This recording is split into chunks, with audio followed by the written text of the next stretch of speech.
শুরু হয়েছে সাধু মেলা ও সাধু উৎসব। আজকে ভিন্নধর্মী একটি ভিডিও আপনাদেরকে উপহার দেওয়ার জন্য সাজিয়েছি নতুন একটি গল্প। বাংলা সংস্কৃতির অন্যতম একটি ভাষা সাধু। সাধু ভাষা শুনলেই সাত জাগে কি আছে এই সাধু কথায়। সাধু নামটা শুনলেই যেন মনে হয় লাল শালুক কাপড়ে জরাজীর্ণ শরীর, মাথায় একগুচ্ছ জটলা চুল নিয়ে ধ্যানে মগ্ন থাকা কিছু মানুষরূপী সন্ন্যাসীর কথা, যাদের সংসার নেই, নেই কোনো আত্মীয় স্বজন। তারা মাসের পর মাস গোসল না করে কাটিয়ে দিতে পারেন। এরা বিশ্বাস করেন এদের নাকি আলাদা একটি জগৎ আছে। যাই হোক, এদের আজগবি গল্প বাদ দিয়ে মূল অংশে আসা যাক। এই প্রথম আয়োজন করা হয়েছে গাইবান্ধায় সাধু মেলা। গান গেয়ে এবং নাচের তালে এই জনপদ মাতালেন সাধু বেশে বাউল শিল্পীরা। আবার কিছু কিছু মাঝারে দেখা যায় সাধুরা বিশুদ্ধ পিওর পানি সহ নিষিদ্ধ খাবার সেবন করেন। সব কিছুকে পাশ কাটিয়ে এবার এই সাধু বাবাদের ভিন্ন ধর্মী আয়োজন বাউল গান। এ এক ভিন্ন ধর্মী আয়োজন।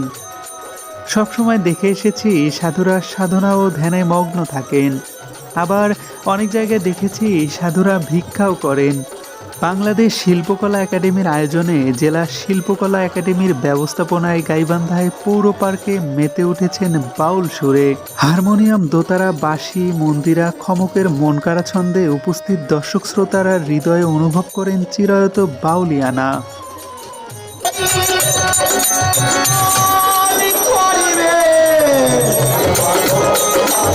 সাধুদের এই অনুষ্ঠান সাধু মেলা উদ্বোধন করেন জেলা প্রশাসক চৌধুরী মোয়াজ্জেম আহমদ।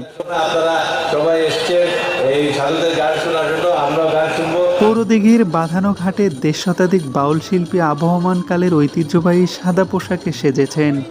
তারা নাচের তালে গাইলেন লালন হাছন রাজা আব্দুল করিমের গানের পাশাপাশি মুর্শিদি, মারফতি, দেহতত্ত্ব, শরীয়ত মারফতের তথ্য নির্ভর গান। মুগ্ধ দর্শক শ্রোতারাও তাদের সাথে কণ্ঠ মেলালেন।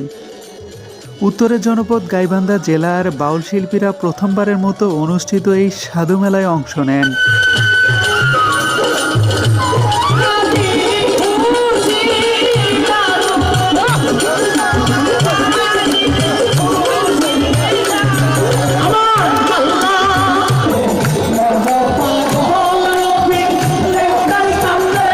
আয়োজক ও অতিথিরা বলেন, বাঙালি সংস্কৃতির বহুমাত্রিক রূপের সাথে মানুষকে নতুন করে পরিচয় করে দেওয়ার জন্য এই আয়োজন।